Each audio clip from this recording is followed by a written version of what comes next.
Hello and welcome to the Pretty Good Gaming Daily Triple. That's your no shit gaming news video. 3 news stories in one video with zero faff. During this slow news week, there's little to get excited about as everyone is stuck inside during this bloody pandemic. However, Sony might have just the thing to pull on your joystick, and that's the official design for the PlayStation 5 controller, which was revealed through the PlayStation blog. Known as the DualSense, as opposed to the traditional DualShock, this controller is more of a departure than we've seen before. The most striking feature of the DualSense controller is that it adopts a multi-tone color scheme of black and white. It's possible that this black and white color scheme may be applied to the PS5, but that still remains to be seen. The all-black with a tiny bit of blue has been a staple since the second generation of PlayStation, but it all started with the grey PS1, so perhaps this white is some kind of a link back to that. The design also appears to have more rounded ergonomic grips, giving it a closer resemblance to the Xbox controllers than before, while retaining the symmetry of the analog sticks popularized by the PS1 analog controller. It's so weird to think these days that the original PS1 controller didn't have sticks. I mean, just fucking look at it. What is that? What the fuck is that?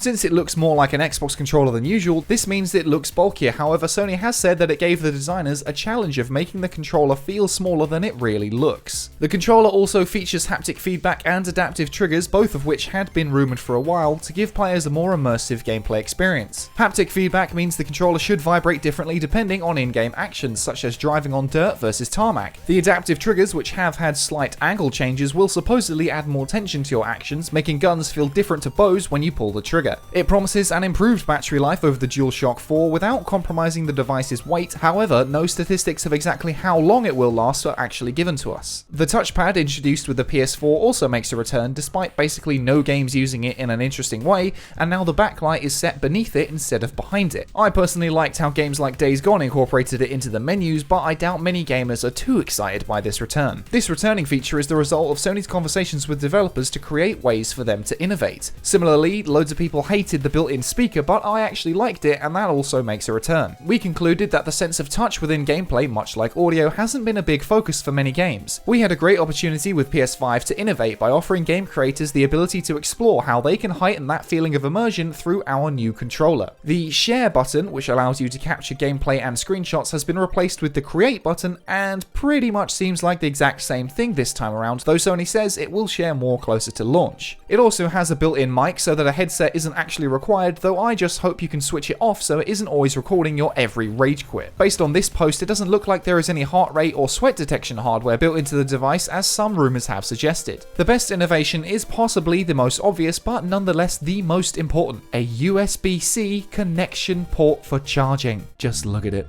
Deep, round, not easily breakable. Really, the only word for it is...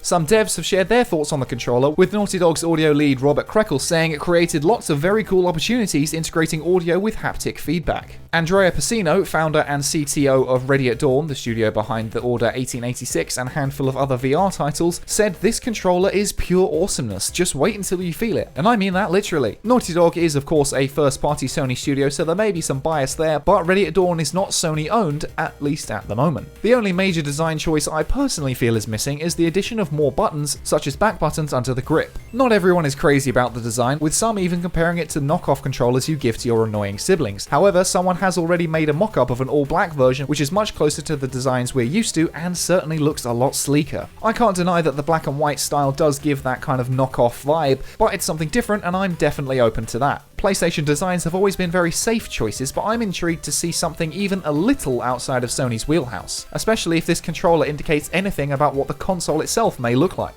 But why white though? I mean, it looks nice now, but after a few hours of sweaty hands, that shit will be more yellow than a tramp's piss. And next up, despite being a success, Resident Evil 3 Remake hasn't gone down as well as the remake of Resi 2, and fans are left wondering what's next for the franchise. Should we expect another remake or a brand new entry? Multiple rumors and leaks have pointed to the latter, with the latest one coming from Biohazard Cast, which suggests a number of key details about the potential Resident Evil 8. The current working title is said to be Resident Evil Village, possibly with the letters of Village being highlighted to show the Roman numeral for 8. This would be similar in style to the Resident Evil 7 logo, which used the letters Letters of Evil. In addition to Letters of Evil sounding like an incredible metal band name, Resi 8 will act as a sequel to Resi 7, so this stylistic continuation does make sense. This would also line up with previous rumours about the game having a clever title, though I'm not really sure this one is all that smart. But I guess it's better than Resident 8.